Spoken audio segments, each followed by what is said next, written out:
بسم الله الرحمن الرحيم. يا أيها النبي اتق الله ولا تطع الكافرين والمنافقين إن الله كان عليما حكيما.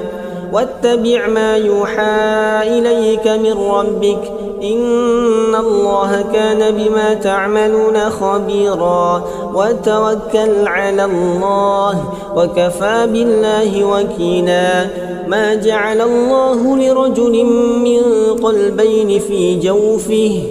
وما جعل أزواجكم اللائي تظاهرون منهن أمهاتكم وما جعل أدعياءكم أبناءكم ذلكم قولكم بأفواهكم والله يقول الحق وهو يهدي السبيل. ادعوهم لآبائهم هو أقسط عند الله فإن لم تعلموا آباءهم فإخوانكم في الدين ومواليكم وليس عليكم جناح فيما أخطأتم به ولكن ما تعمدت قلوبكم وكان الله غفورا رحيما. النبي أولى بالمؤمنين من أنفسهم وأزواجه أمهاتهم وأولو الأرحام بعضهم أولى ببعض في كتاب الله من المؤمنين والمهاجرين إلا أن تفعلوا إلى أوليائكم معروفا كان ذلك في الكتاب مسطورا. وإذ أخذنا من النبيين ميثاقهم ومنك ومن نوح وإبراهيم وموسى وعيسى بن مريم وأخذنا منهم ميثاقا غليظا ليسأل الصادقين عن صدقهم وأعد للكافرين عذابا أليما. يا أيها الذين آمنوا اذكروا نعمة الله عليكم إذ جاءتكم جنود فأرسلنا عليهم ريحا وجنودا لم تروها وكان الله بما تعملون بصيرا. إذ جاءوكم من فوقكم ومن أسفل منكم وإذ زاغت الأبصار وبلغت القلوب الحناجر وتظنون بالله الظنونا هنالك ابتلي المؤمنون وزلزلوا زلزالا شديدا. وإذ يقول المنافقون والذين في قلوبهم مرض ما وعدنا الله ورسوله إلا غرورا. وإذ قالت طائفة منهم يا أهل يثرب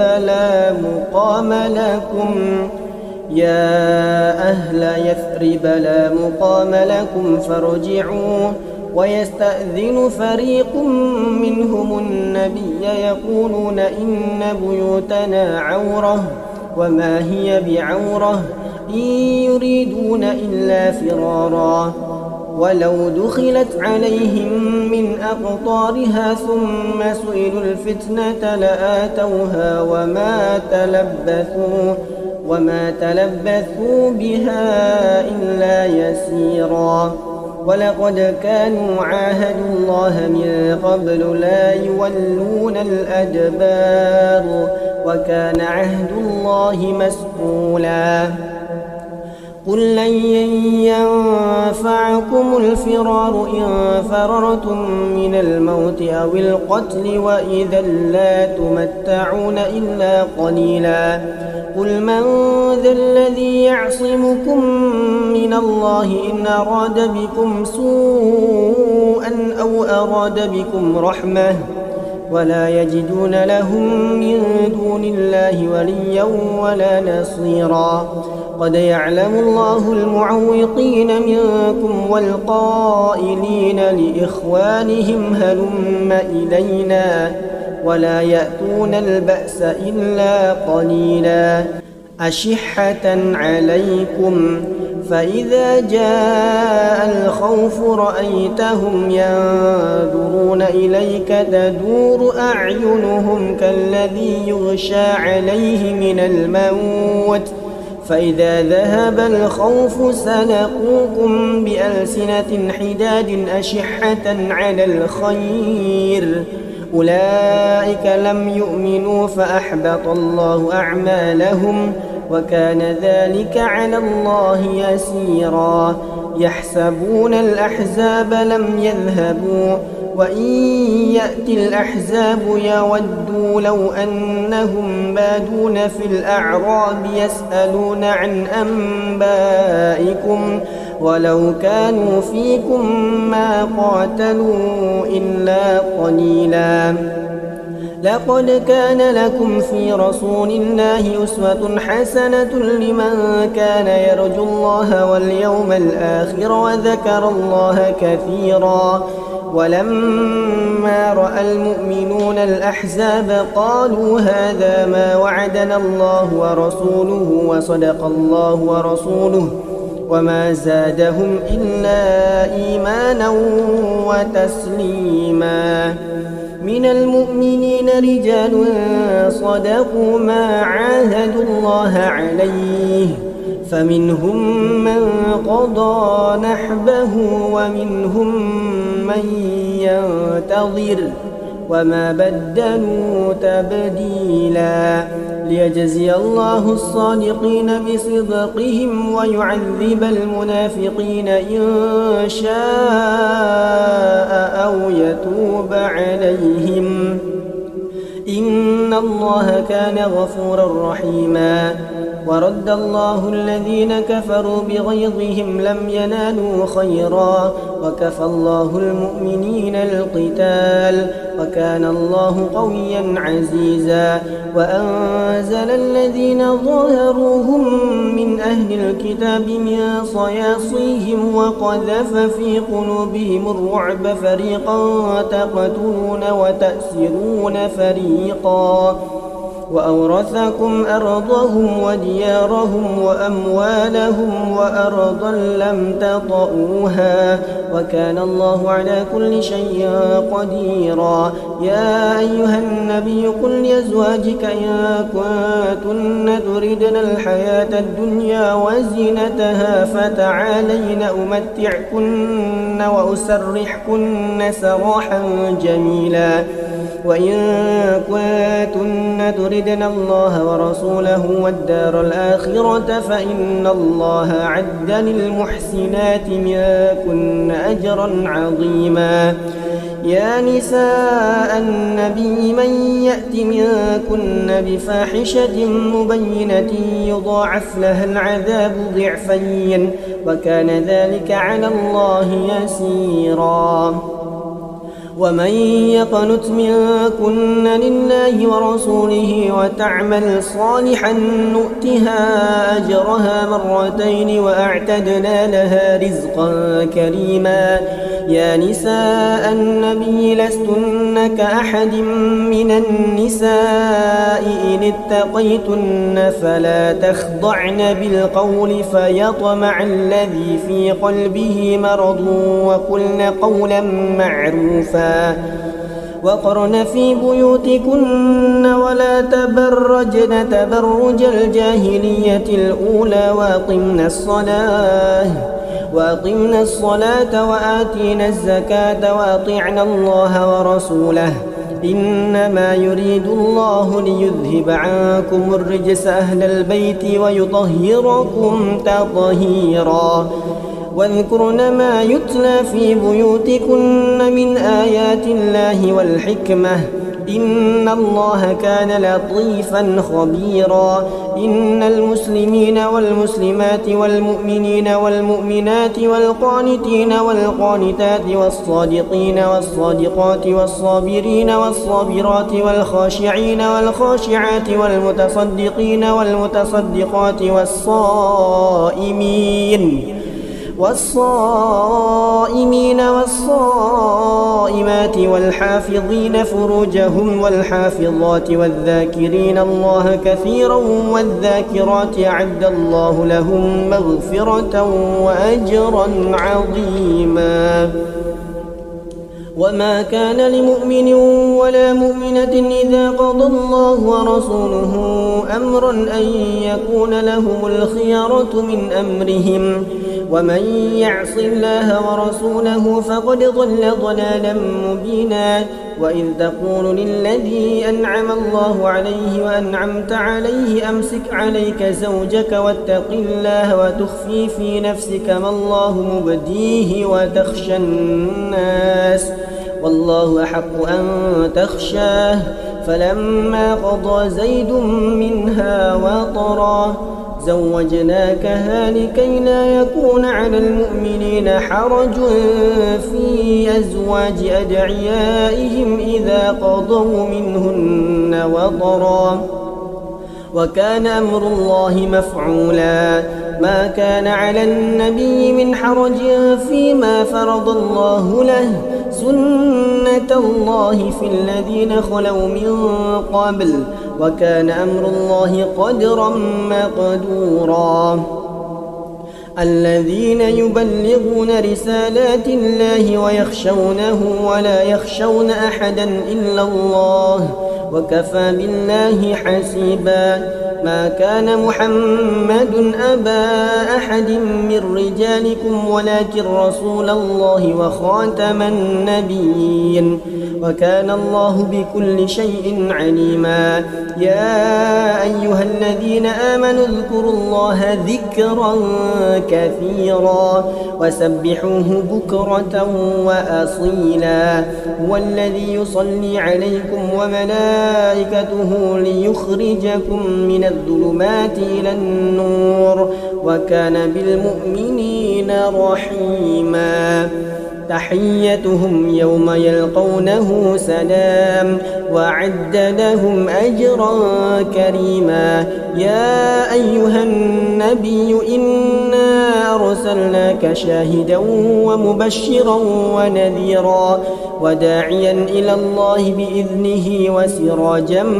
منيرا. وبشر المؤمنين بأن لهم من الله فضلا كبيرا ولا تطع الكافرين والمنافقين ودع أذاهم وتوكل على الله وكفى بالله وكيلا. يا أيها الذين آمنوا إذا نكحتم المؤمنات ثم طلقتموهن من قبل أن تمسوهن فما لكم عليهن من عدة تعتدونها فمتعوهن وسرحوهن سراحا جميلا. يا أيها النبي إنا أحللنا لك أزواجك اللاتي آتيت أجورهن وما ملكت يمينك مما أفاء الله عليك وبنات عمك وبنات عماتك وبنات خالك وبنات خالاتك اللاتي هاجرن معك وامرأة مؤمنة إن وهبت نفسها للنبي إن أراد النبي أن يستنكحها خالصة لك من دون المؤمنين قد علمنا ما فرضنا عليهم في أزواجهم وما ملكت أيمانهم لكي لا يكون عليك حرج وكان الله غفورا رحيما. ترجي من تشاء منهن وتؤوي إليك من تشاء ومن ابتغيت ممن عزلت فلا جناح عليك ذلك أدنى أن تقر أعينهن ولا يحزن ويرضين بما آتيتهن كلهن والله يعلم ما في قلوبكم وكان الله عليما حكيما. لا يحل لك النساء من بعد ولا أن بدل بهن من أزواج ولو أعجبك حسنهن إلا ما ملكت يمينك وكان الله على كل شيء رقيبا. يا أيها الذين آمنوا لا تدخلوا بيوت النبي إلا أن يؤذن لكم إلى طعام غير ناظرين إناه ولكن إذا دعيتم فادخلوا فإذا طعمتم فانتشروا ولا مستأنسين لحديث إن ذلكم كان يؤذي النبي فيستحيي منكم والله لا يستحيي من الحق. وإذا سألتموهن متاعا فاسألوهن من وراء حجاب ذلكم أطهر لقلوبكم وقلوبهن وما كان لكم أن تؤذوا رسول الله ولا أن تنكحوا أزواجه من بعده أبدا إن ذلكم كان عند الله عظيما. إن تبدوا شيئا أو تخفوه فإن الله كان بكل شيء عليما. لا جناح عليهن في آبائهن ولا أبنائهن ولا إخوانهن ولا أبناء إخوانهن ولا أبناء إخواتهن ولا نسائهن ولا ما ملكت أيمانهن واتقين الله إن الله كان على كل شيء شهيدا. إن الله وملائكته يصلون على النبي يا أيها الذين آمنوا صلوا عليه وسلموا تسليما. إن الذين يؤذون الله ورسوله لعنهم الله في الدنيا والآخرة وأعد لهم عذابا مهينا. والذين يؤذون المؤمنين والمؤمنات بغير ما اكتسبوا فقد احتملوا بهتانا وإثما مبينا. يا أيها النبي قل لأزواجك وبناتك ونساء المؤمنين يدنين عليهن من جلابيبهن ذلك أدنى أن يعرفن فلا يؤذين وكان الله غفورا رحيما. لئن لم ينته المنافقون والذين في قلوبهم مرض والمرجفون في المدينة لنغرينك بهم ثم لا يجاورونك فيها إلا قليلا ملعونين أينما ثقفوا أخذوا وقتلوا تقتيلا. سنة الله في الذين خلوا من قبل ولا تجد لسنة الله تبديلا. يسألك الناس عن الساعة قل إنما علمها عند الله وما يدريك لعل الساعة تكون قريبا. إن الله لعن الكافرين وأعد لهم سعيرا خالدين فيها أبدا لا يجدون وليا ولا نصيرا. يوم تقلب وجوههم في النار يقولون يا ليتنا أطعنا الله وأطعنا الرسولا وقالوا ربنا إنا أطعنا سادتنا وكبراءنا فضلونا السبيلا. ربنا آتهم ضعفين من العذاب والعنهم لعنا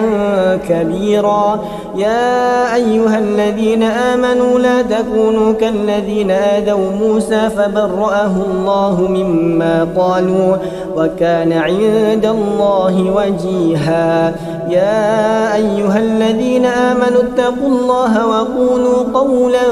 سديدا يصلح لكم أعمالكم ويغفر لكم ذنوبكم ومن يطع الله ورسوله فقد فاز فوزا عظيما إنا عرضنا الأمانة على السماوات والأرض والجبال فأبين أن يحملنها وأشفقن منها وحملها الإنسان إنه كان ظلوما جهولا ليعذب الله المنافقين والمنافقات والمشركين والمشركات ويتوب الله على المؤمنين والمؤمنات وكان الله غفورا رحيما. بسم الله الرحمن الرحيم. يا أيها النبي اتق الله ولا تطع الكافرين والمنافقين إن الله كان عليما حكيما واتبع ما يوحى إليك من ربك إن الله كان بما تعملون خبيرا وتوكل على الله وكفى بالله وكيلا ما جعل الله لرجل من قلبين في جوفه وما جعل أزواجكم اللائي تظاهرون منهن أمهاتكم وما جعل أدعياءكم أبناءكم ذلكم قولكم بأفواهكم والله يقول الحق وهو يهدي السبيل ادعوهم لآبائهم هو أقسط عند الله فإن لم تعلموا آباءهم فإخوانكم في الدين ومواليكم وليس عليكم جناح فيما أخطأتم به ولكن ما تعمدت قلوبكم وكان الله غفورا رحيما. النبي أولى بالمؤمنين من أنفسهم وأزواجه أمهاتهم وأولو الأرحام بعضهم أولى ببعض في كتاب الله من المؤمنين والمهاجرين إلا أن تفعلوا إلى أوليائكم معروفا كان ذلك في الكتاب مسطورا. وإذ أخذنا من النبيين ميثاقهم ومنك ومن نوح وإبراهيم وموسى وعيسى بن مريم وأخذنا منهم ميثاقا غليظا ليسأل الصادقين عن صدقهم وأعد للكافرين عذابا أليما. يا أيها الذين آمنوا اذكروا نعمة الله عليكم إذ جاءتكم جنود فأرسلنا عليهم ريحا وجنودا لم تروها وكان الله بما تعملون بصيرا. إذ جاءوكم من فوقكم ومن أسفل منكم وإذ زاغت الأبصار وبلغت القلوب الحناجر وتظنون بالله الظنونا هنالك ابتلي المؤمنون وزلزلوا زلزالا شديدا. وإذ يقول المنافقون والذين في قلوبهم مرض ما وعدنا الله ورسوله إلا غرورا. وإذ قالت طائفة منهم يا أهل يثرب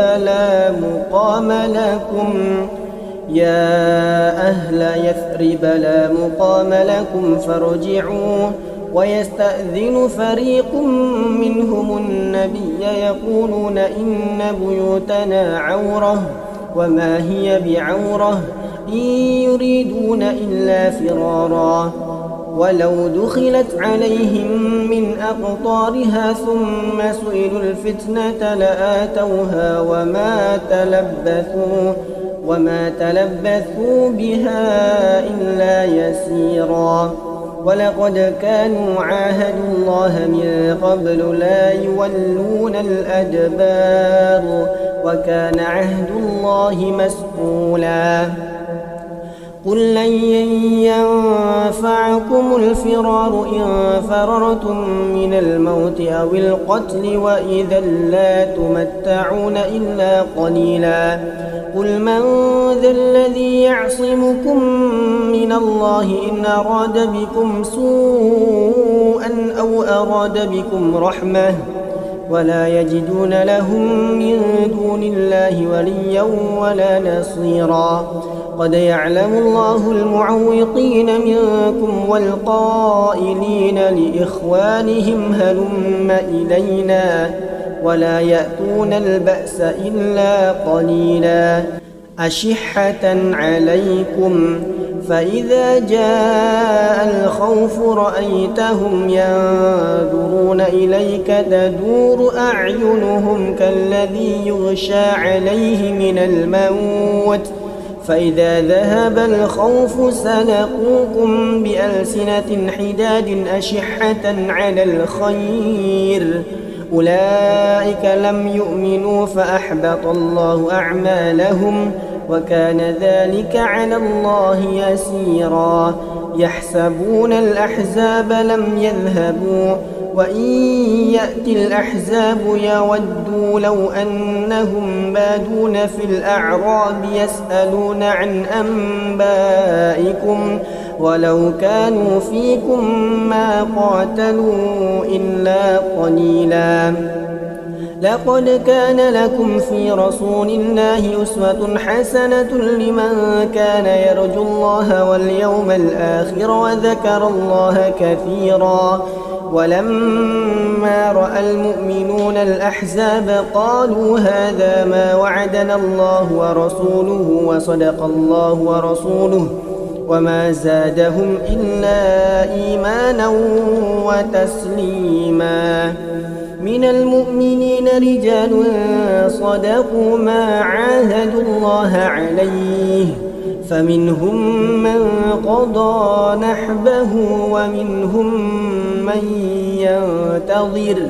وما بدلوا تبديلا ليجزي الله الصادقين بصدقهم ويعذب المنافقين إن شاء أو يتوب عليهم إن الله كان غفورا رحيما ورد الله الذين كفروا بغيظهم لم ينالوا خيرا وكفى الله المؤمنين القتال وكان الله قويا عزيزا وأنزل الذين ظاهروهم من أهل الكتاب من صياصيهم وقذف في قلوبهم الرعب فريقا تقتلون وتأسرون فريقا وأورثكم أرضهم وديارهم وأموالهم وأرضا لم تطئوها وكان الله على كل شيء قديرا يا أيها النبي قل لأزواجك إن كنتن تردن الحياة الدنيا وزينتها فتعالين أمتعكن وأسرحكن سراحا جميلا وإن كنتن تردن الله ورسوله والدار الآخرة فإن الله أعد للمحسنات منكن أجرا عظيما يا نساء النبي من يأت منكن بفاحشة مبينة يضاعف لها العذاب ضعفين وكان ذلك على الله يسيرا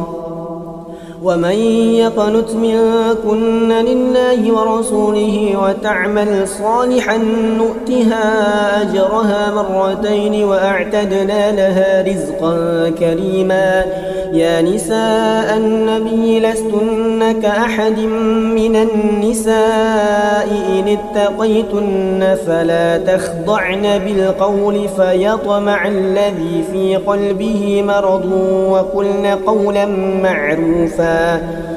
وقرن في بيوتكن ولا تبرجن تبرج الجاهلية الأولى وأقمنا الصلاة وآتينا الزكاة وأطعنا الله ورسوله إنما يريد الله ليذهب عنكم الرجس أهل البيت ويطهركم تطهيرا واذكرن ما يتلى في بيوتكن من آيات الله والحكمة إن الله كان لطيفا خبيرا إن المسلمين والمسلمات والمؤمنين والمؤمنات والقانتين والقانتات والصادقين والصادقات والصابرين والصابرات والخاشعين والخاشعات والمتصدقين والمتصدقات والصائمين والصائمات والحافظين فروجهم والحافظات والذاكرين الله كثيرا والذاكرات أعد الله لهم مغفرة وأجرا عظيما وما كان لمؤمن ولا مؤمنة إذا قضى الله ورسوله أمرا أن يكون لهم الخيرة من أمرهم ومن يعص الله ورسوله فقد ضل ضلالا مبينا وإذ تقول للذي أنعم الله عليه وأنعمت عليه أمسك عليك زوجك واتق الله وتخفي في نفسك ما الله مبديه وتخشى الناس والله أحق أن تخشاه فلما قضى زيد منها وطرا زوجناكها لكي لا يكون على المؤمنين حرج في أزواج أدعيائهم إذا قضوا منهن وطرا وكان أمر الله مفعولا ما كان على النبي من حرج فيما فرض الله له سنة الله في الذين خلوا من قبل وكان أمر الله قدرا مقدورا الذين يبلغون رسالات الله ويخشونه ولا يخشون أحدا إلا الله وكفى بالله حسيبا ما كان محمد أبا أحد من رجالكم ولكن رسول الله وخاتم النبيين وكان الله بكل شيء عليما يا أيها الذين آمنوا اذكروا الله ذكرا كثيرا وسبحوه بكرة وأصيلا هو الذي يصلي عليكم وملائكته ليخرجكم من الظلمات إلى النور وكان بالمؤمنين رحيما تحيتهم يوم يلقونه سلام وأعد لهم أجرا كريما يا أيها النبي إنا أرسلناك شاهدا ومبشرا ونذيرا وداعيا إلى الله بإذنه وسراجا منيرا وبشر المؤمنين بأن لهم من الله فضلا كبيرا ولا تطع الكافرين والمنافقين ودع أذاهم وتوكل على الله وكفى بالله وكيلا يا أيها الذين آمنوا إذا نكحتم المؤمنات ثم طلقتموهن من قبل أن تمسوهن فما لكم عليهن من عدة تعتدونها فمتعوهن وسرحوهن سراحا جميلا يا أيها النبي إنا أحللنا لك أزواجك اللاتي آتيت أجورهن وما ملكت يمينك مما أفاء الله عليك وبنات عمك وبنات عماتك وبنات خالك وبنات خالاتك اللاتي هاجرن معك وامرأة مؤمنة إن وهبت نفسها للنبي إن أراد النبي أن يستنكحها خالصة لك من دون المؤمنين قد علمنا ما فرضنا عليهم في أزواجهم وما ملكت أيمانهم لكي لا يكون عليك حرج وكان الله غفورا رحيما ترجي من تشاء منهن وتؤوي إليك من تشاء ومن ابتغيت ممن عزلت فلا جناح عليك ذلك أدنى أن تقر أعينهن ولا يحزن ويرضين بما آتيتهن كلهن والله يعلم ما في قلوبكم وكان الله عليما حكيما لا يحل لك النساء من بعد ولا أن تبدل بهن من أزواج ولو أعجبك حسنهن إلا ما ملكت يمينك وكان الله على كل شيء رقيبا يا أيها الذين آمنوا لا تدخلوا بيوت النبي إلا أن يؤذن لكم إلى طعام غير ناظرين إناه ولكن إذا دعيتم فادخلوا فإذا طعمتم فانتشروا ولا مستأنسين لحديث إن ذلكم كان يؤذي النبي فيستحيي منكم والله لا يستحيي من الحق وإذا سألتموهن متاعا فاسألوهن من وراء حجاب ذلكم أطهر لقلوبكم وقلوبهن وما كان لكم أن تؤذوا رسول الله ولا أن تنكحوا أزواجه من بعده أبدا إن ذلكم كان عند الله عظيما إن تبدوا شيئا أو تخفوه فإن الله كان بكل شيء عليما لا جناح عليهن في آبائهن ولا أبنائهن ولا إخوانهن ولا أبناء إخوانهن ولا أبناء إخواتهن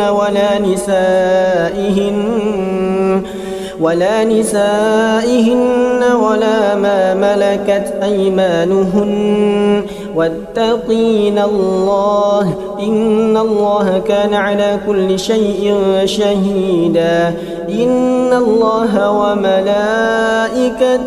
يصلون على النبي يا أيها الذين آمنوا صلوا عليه وسلموا تسليما إن الذين يؤذون الله ورسوله لعنهم الله في الدنيا والآخرة وأعد لهم عذابا مهينا والذين يؤذون المؤمنين والمؤمنات بغير ما اكتسبوا فقد احتملوا بهتانا وإثما مبينا يا أيها النبي قل لأزواجك وبناتك ونساء المؤمنين يدنين عليهن من جلابيبهن ذلك أدنى أن يعرفن فلا يؤذين وكان الله غفورا رحيما لئن لم ينته المنافقون والذين في قلوبهم مرض والمرجفون في المدينة لنغرينك بهم ثم لا يجاورونك فيها إلا قليلا ملعونين أينما ثقفوا أخذوا وقتلوا تقتيلا سنة الله في الذين خلوا من قبل ولا تجد لسنة الله تبديلا يسألك الناس عن الساعة قل إنما علمها عند الله وما يدريك لعل الساعة تكون قريبا إن الله لعن الكافرين وأعد لهم سعيرا خالدين فيها أبدا لا يجدون وليا ولا نصيرا يوم تقلب وجوههم في النار يقولون يا ليتنا أطعنا الله وأطعنا الرسولا وقالوا ربنا إنا أطعنا سادتنا وكبراءنا فضلونا السبيلا ربنا آتهم ضعفين من العذاب والعنهم لعنا كبيرا يا أيها الذين آمنوا لا تكونوا كالذين آذوا موسى فبرأه الله مما قالوا وكان عند الله وجيها يا أيها الذين آمنوا اتقوا الله وقولوا قولا سديدا يصلح لكم أعمالكم ويغفر لكم ذنوبكم ومن يطع الله ورسوله فقد فاز فوزا عظيما إنا عرضنا الأمانة على السماوات والأرض والجبال فأبين أن يحملنها وأشفقن منها وحملها الإنسان إنه كان ظلوما جهولا ليعذب الله المنافقين والمنافقات والمشركين والمشركات ويتوب الله على المؤمنين والمؤمنات وكان الله غفورا رحيما بسم الله الرحمن الرحيم يا أيها النبي اتق الله ولا تطع الكافرين والمنافقين إن الله كان عليما حكيما واتبع ما يوحى إليك من ربك إن الله كان بما تعملون خبيرا وتوكل على الله وكفى بالله وكيلا ما جعل الله لرجل من قلبين في جوفه وما جعل أزواجكم اللائي تظاهرون منهن أمهاتكم وما جعل أدعياءكم أبناءكم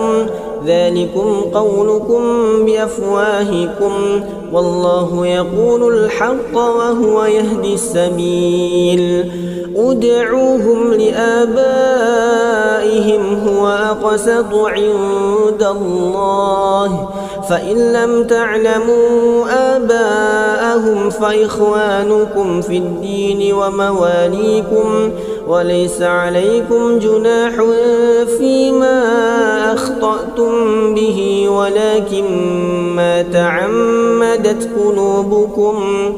وكان الله غفورا رحيما النبي أولى بالمؤمنين من أنفسهم وأزواجه أمهاتهم وأولو الأرحام بعضهم أولى ببعض في كتاب الله من المؤمنين والمهاجرين إلا أن تفعلوا إلى أوليائكم معروفا كان ذلك في الكتاب مسطورا وإذ أخذنا من النبيين ميثاقهم ومنك ومن نوح وإبراهيم وموسى وعيسى بن مريم وأخذنا منهم ميثاقا غليظا ليسأل الصادقين عن صدقهم وأعد للكافرين عذابا أليما يا أيها الذين آمنوا اذكروا نعمة الله عليكم إذ جاءتكم جنود فأرسلنا عليهم ريحا وجنودا لم تروها وكان الله بما تعملون بصيرا إذ جاءوكم من فوقكم ومن أسفل منكم وإذ زاغت الأبصار وبلغت القلوب الحناجر وتظنون بالله الظنونا هنالك ابتلي المؤمنون وزلزلوا زلزالا شديدا وإذ يقول المنافقون والذين في قلوبهم مرض ما وعدنا الله ورسوله إلا غرورا وإذ قالت طائفة منهم يا أهل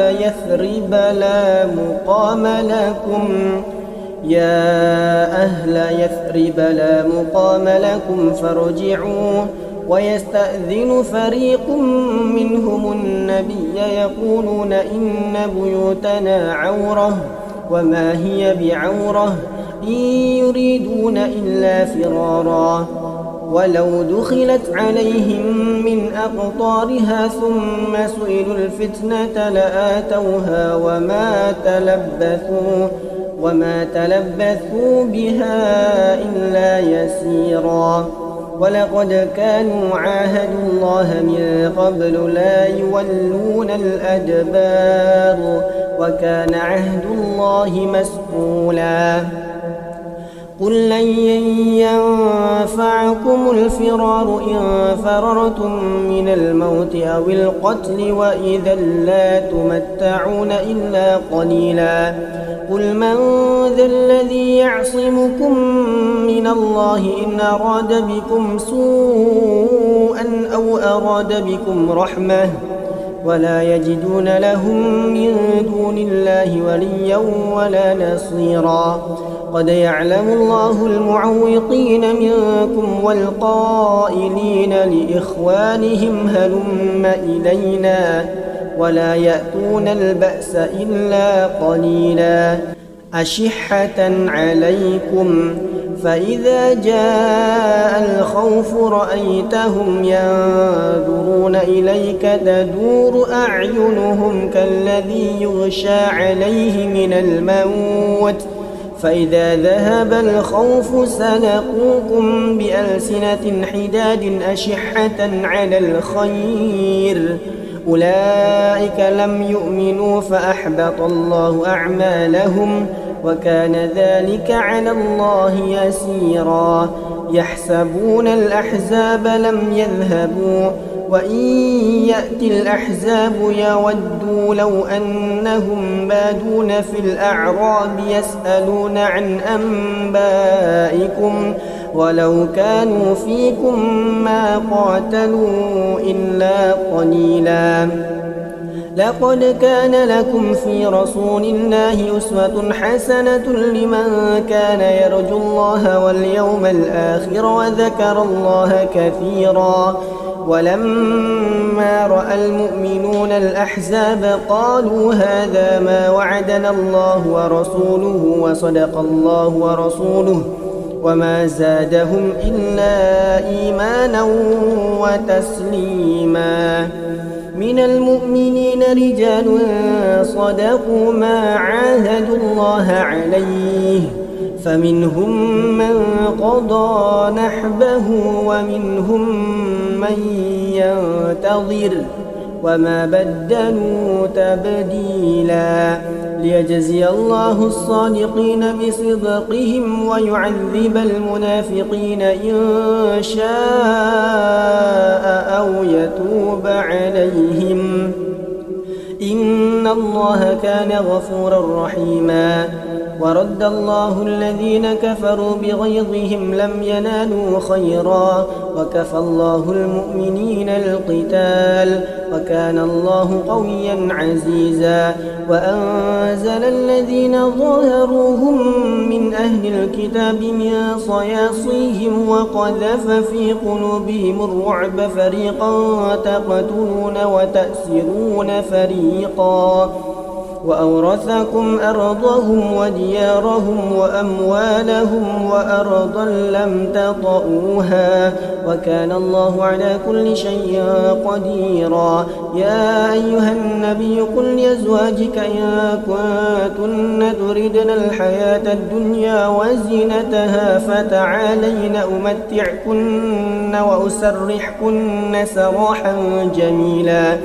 وإن كنتن تردن الله ورسوله والدار الآخرة فإن الله أعد للمحسنات منكن أجرا عظيما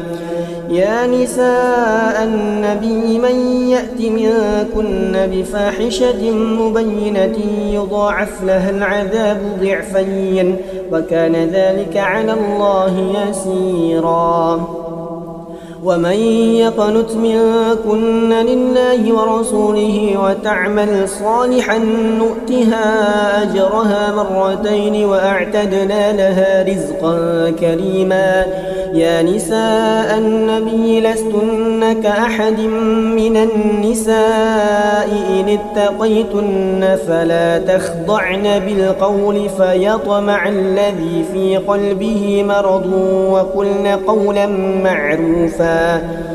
وقرن في بيوتكن ولا تبرجن تبرج الجاهلية الأولى وأقمنا الصلاة وآتينا الزكاة وأطعنا الله ورسوله إنما يريد الله ليذهب عنكم الرجس أهل البيت ويطهركم تطهيرا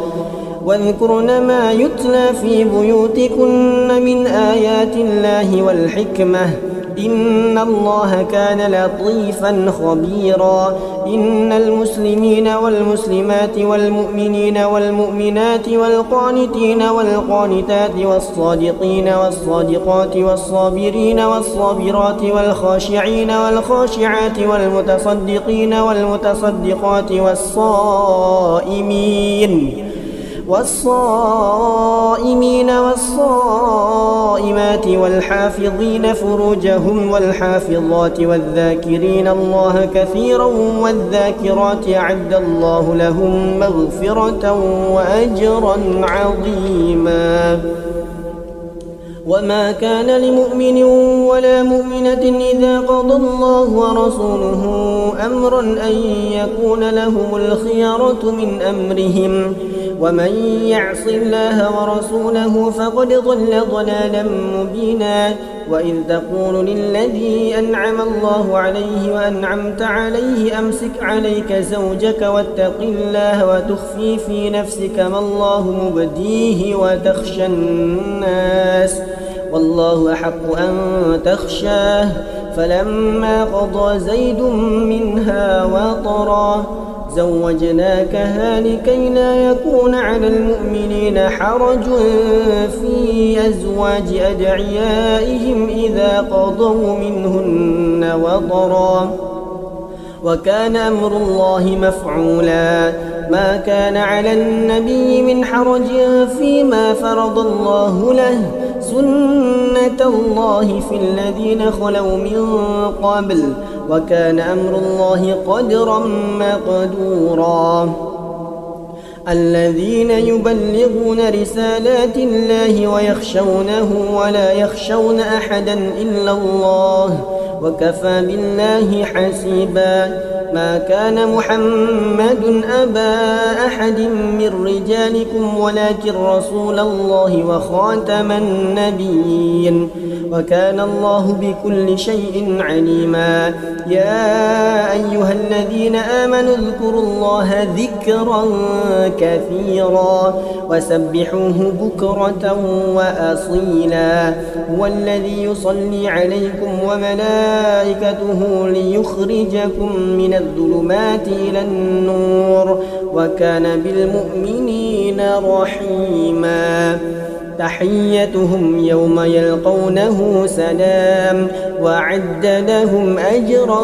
كريما يا أيها النبي إنا أرسلناك شاهدا ومبشرا ونذيرا وداعيا إلى الله بإذنه وسراجا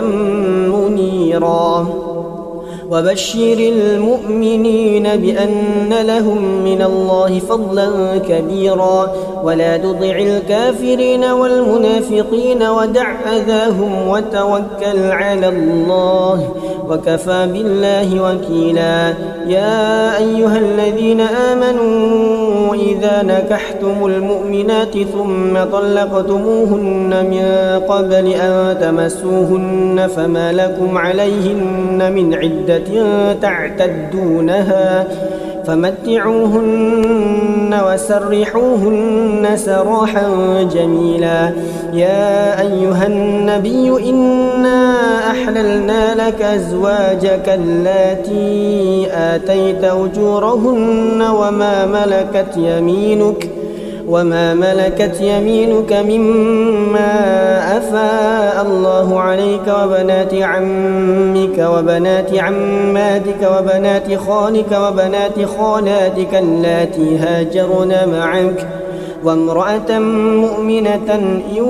وهبت نفسها للنبي إن أراد النبي أن يستنكحها خالصة لك من دون المؤمنين.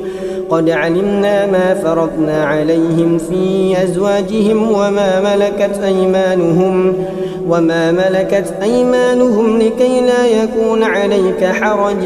وكان الله غفورا رحيما. ترجي من تشاء منهن وتؤوي إليك من تشاء ومن ابتغيت ممن عزلت فلا جناح عليك. ذلك أدنى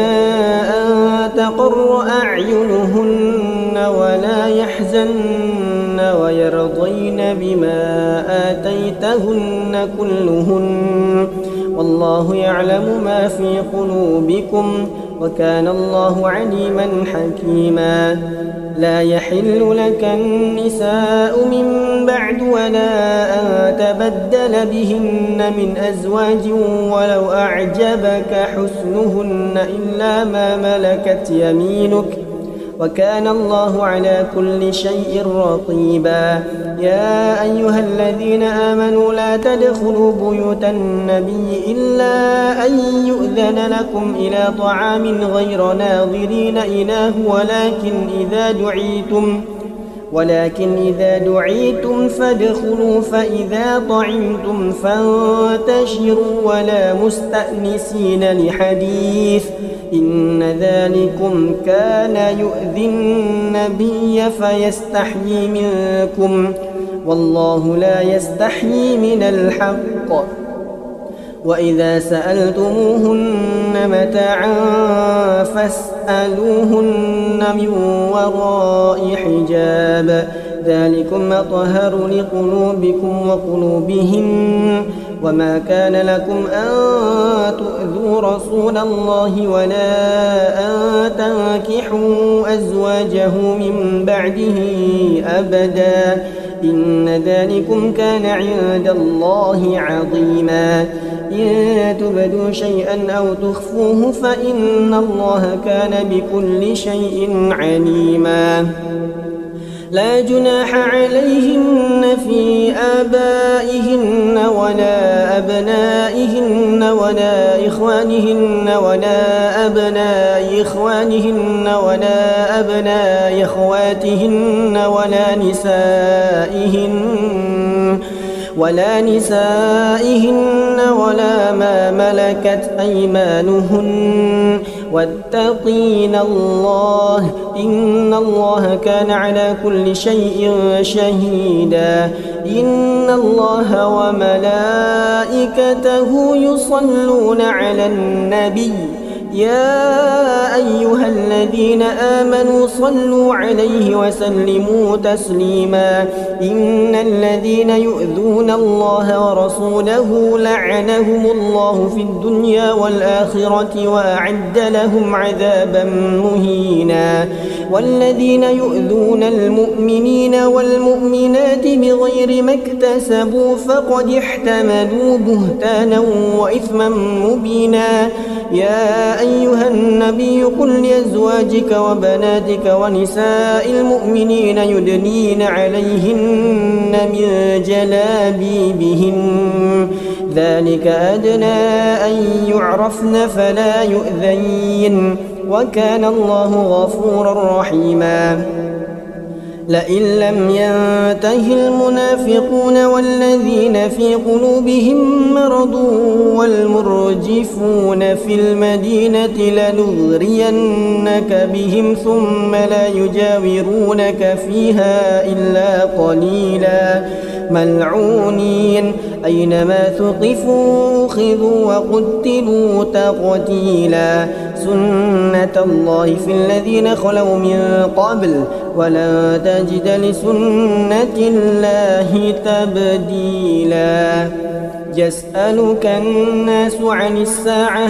قل إنما علمها عند الله وما يدريك لعل الساعة تكون قريبا إن الله لعن الكافرين وأعد لهم سعيرا خالدين فيها أبدا لا يجدون وليا ولا نصيرا يوم تقلب وجوههم في النار يقولون يا ليتنا أطعنا الله وأطعنا الرسولا وقالوا ربنا إنا أطعنا سادتنا وكبراءنا فضلونا السبيلا ربنا آتهم ضعفين من العذاب والعنهم لعنا كبيرا يا أيها الذين آمنوا لا تكونوا كالذين آذوا موسى فبرأه الله مما قالوا وكان عند الله وجيها يا أيها الذين آمنوا اتقوا الله وقولوا قولا سديدا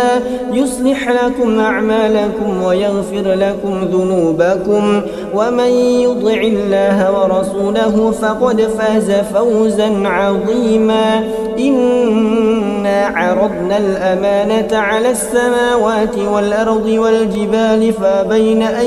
يحملنها وأشفقن منها وحملها الإنسان إنه كان ظلوما جهولا ليعذب الله المنافقين والمنافقات والمشركين والمشركات ويتوب الله على المؤمنين والمؤمنات وكان الله غفورا رحيما